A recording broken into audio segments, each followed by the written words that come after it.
We're going to round off this week here with an examination of the Rāmāyaṇa and the Bhagavad Gītā. As a reminder, the Rāmāyaṇa and the Bhagavad Gītā are part of this larger category of texts called the Itihasa, which we are examining now. The Rāmāyaṇa by Valmiki is originally thought to be an oral scripture that was then written down gradually and compiled and finally solidified by 300 CE in the Gupta period.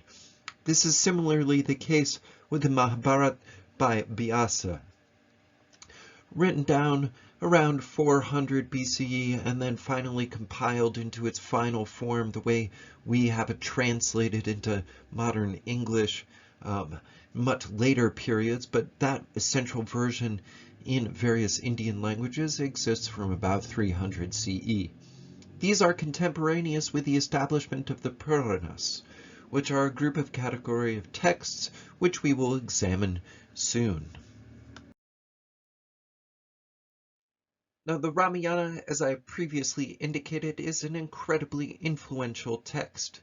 What you see in the background here is a portrayal from Jains of the city of Ayodhya.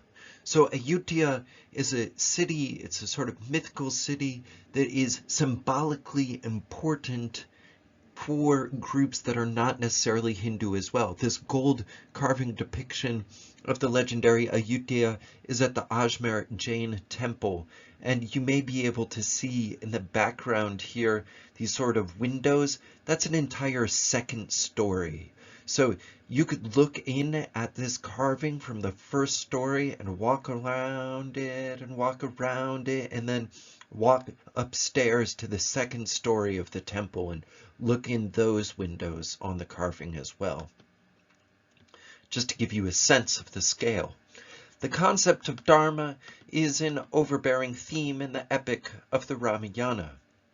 Originally penned by Valmiki in Sanskrit, perhaps at least as legend would have it, each one of the protagonists and antagonists in the story has a unique Dharma, if you want to think about it this way. The adherence or abandonment of that Dharma facilitates to drive the story to its completion. Rama, for example, in his kingdom is a son, a husband, and an apt warrior, as well as an ethical future leader. Dasaratha is a king, a husband, and a father. Sita's major role in this story is the role of the wife to Rama, but also the queen. Lastly, Hanuman, everybody's favorite character, only has one role, and that is to be a supporter and a fighter for Rama. All of the decisions made by these characters are crucial in this story, and all of them adhere only to their own Dharma. So Hanuman has a Dharma, Sita has a Dharma, Dasaratha has a Dharma, and Rama has a Dharma. Characters in the Rāmāyaṇa are considered to be either potentially benevolent, such as Rama, or malevolent, such as Ravana.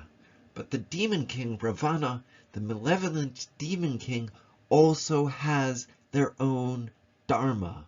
So Ravana is the king of the Asuras and holds up his Dharma by being the king of Lanka who protects his land and protects his brother Supanaka or Shurpanaka, depending on the pronunciation, until he encounters Rama and Sita. So Shurpanaka is a sister of Ravana. The name literally means she whose fingernails are like winnowing fans.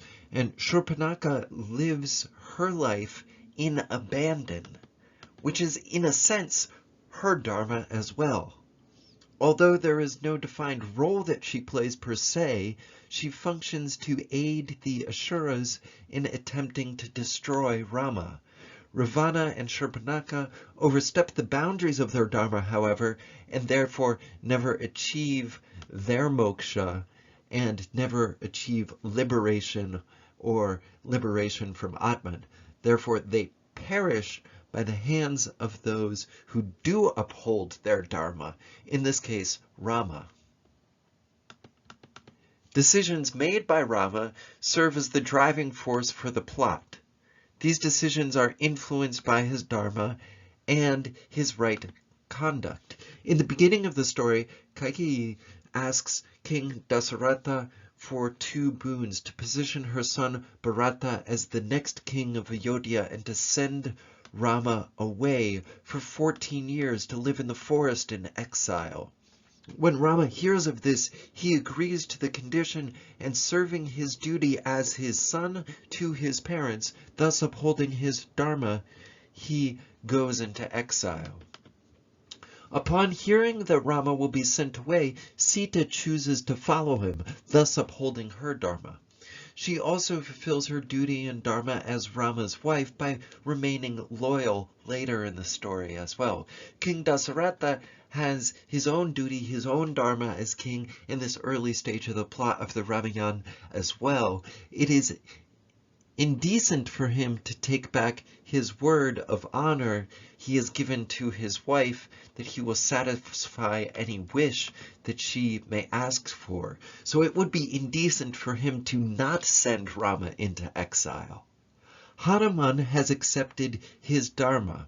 He has accepted his role to serve Rama during the course of the Rāmāyaṇa, and he remains steadfast in his dharma, although ever the trickster, Hanuman famously will get himself in trouble in the story as well, and nonetheless overcomes these challenges. He accepts the dharma to save Sita from the evil hands of Ravana.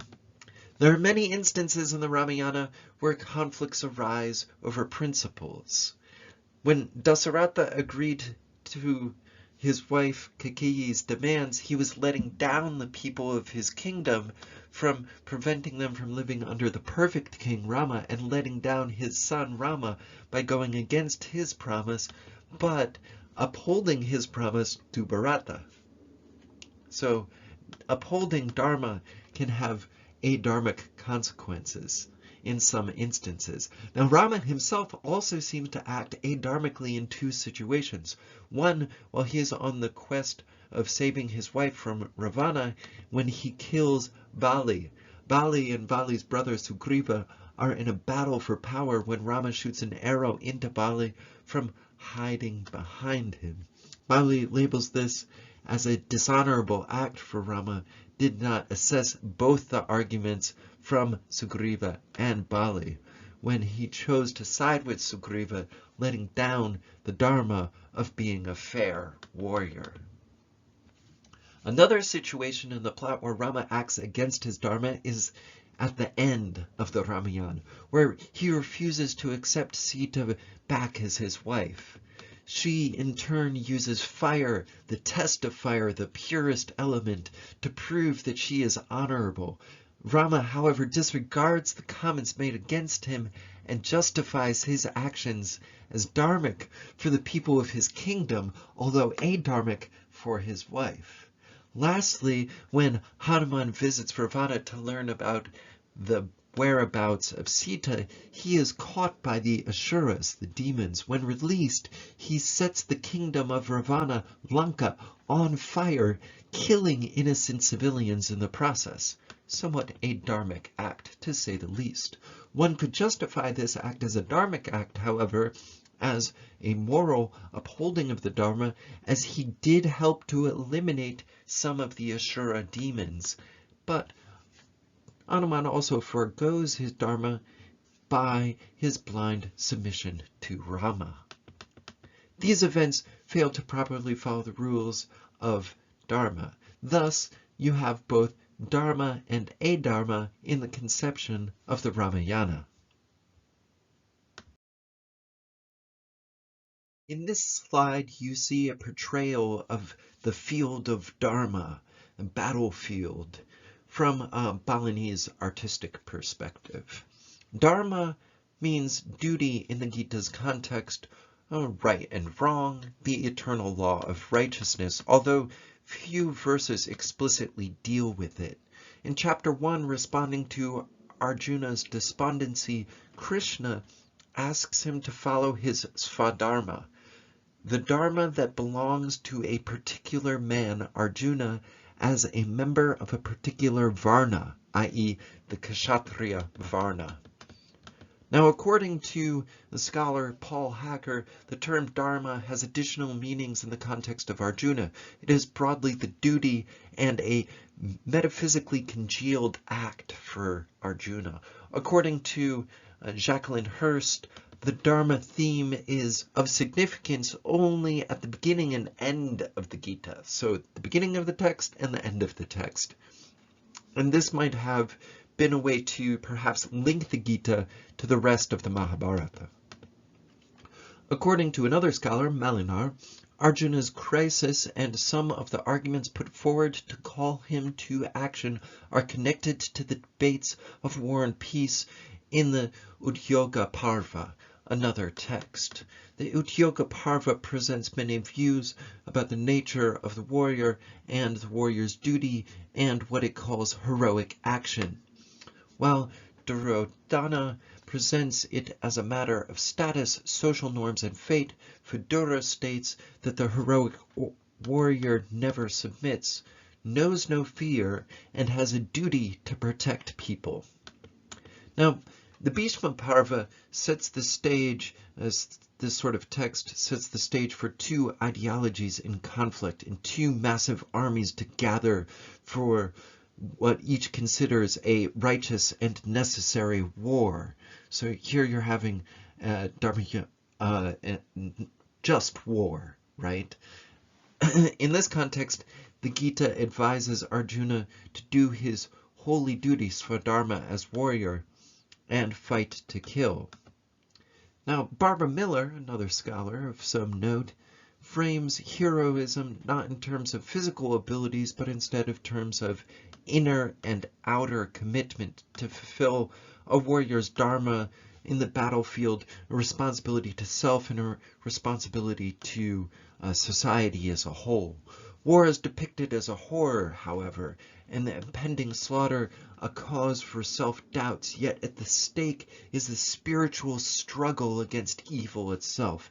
The Gītā message thus emphasizes that the personal moral confusion and struggles must be addressed, that the warrior needs to rise beyond, quote, personal and social values and understand what is at stake and why they must fight. The text therefore explores, according to Miller, paradoxical interconnectedness of disciplined action and freedom. So the field of Dharma, the first reference to Dharma in the Bhagavad Gītā, occurs in the first verse, where you have this Tara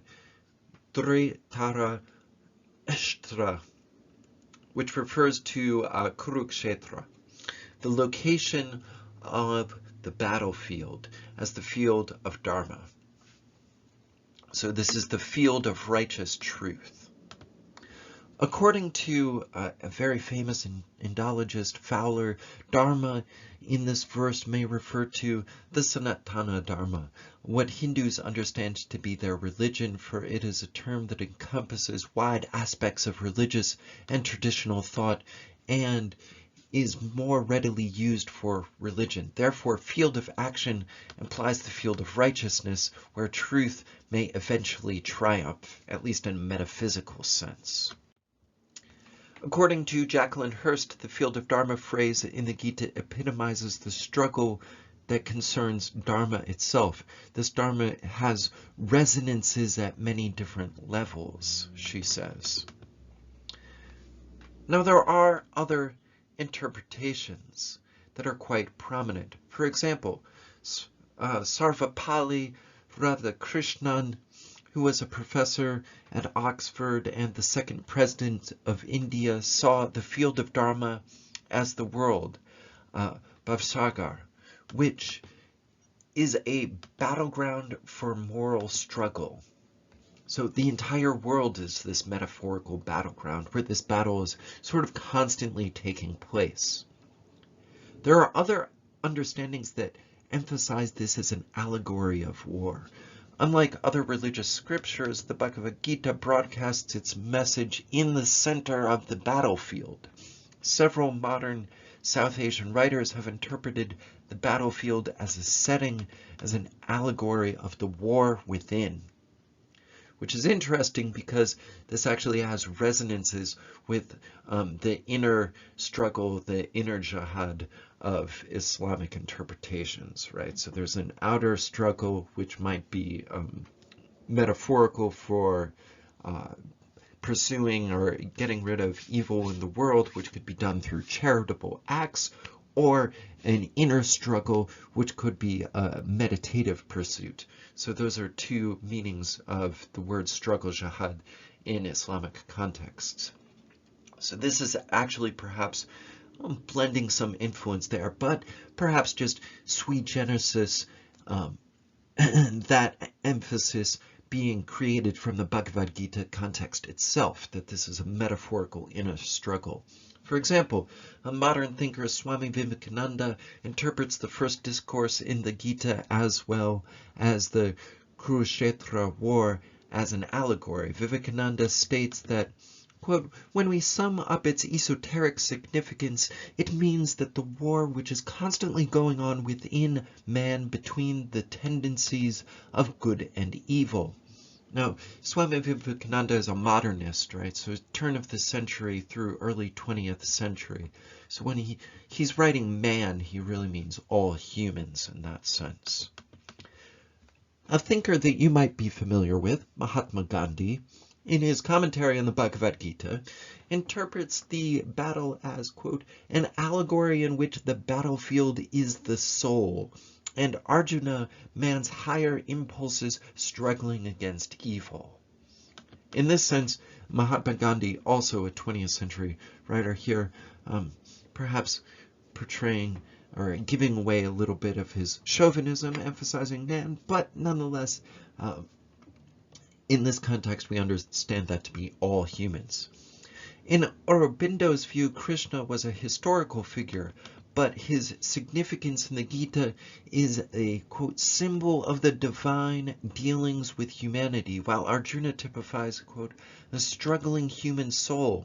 However, the independence activist Aurobindo rejected the interpretation of the Gita and the Mahabharata by its extension that is only an allegorical of the inner life and has nothing to do with our outer life. So he thought that there was some allegory for outer, this worldly interpretations as well. Now, there are other interpretations of the text that emphasize the promotion of just war and duty. Other scholars, such as Stephen Rosen, Laurie L. Patton, Stephen Mitchell, have seen in the Gita a religious defense in the warrior classes, the Kshatriya Varna's duty, the Svadharma of the Kshatriya class, which is to conduct combat and war with courage no matter what, and to not see this as only an allegorical teaching, but a real defense of the concept of just war.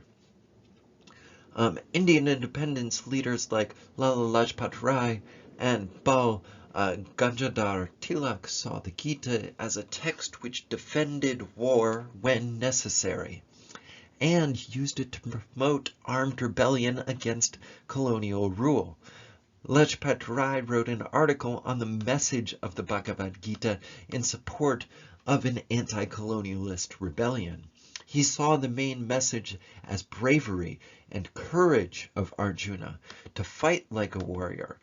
Bal Gangadhar Tilak saw the Gita as defending killing when necessary for the betterment of society, and he even looked towards an early modern historical case of Afzal Khan, who was a general who served the Adil Shahi dynasty of the Bijapur Sultanate in India in the 17th century, who was murdered.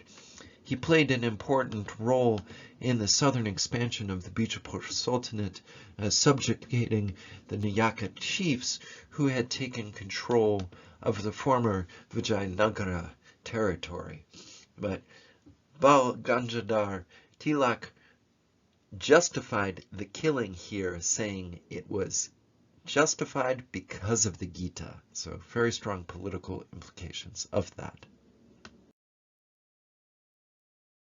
Given the presentation here, how would you summarize the notion of Dharma in the Rāmāyaṇa? That's the first sort of thread you can have. Next, second thread, how would you summarize the notion of Dharma in the Gītā? Third thread, similarities, differences. Why might these similarities and distinctions be important to notice? Go ahead and get that discussion going, and then we'll move on.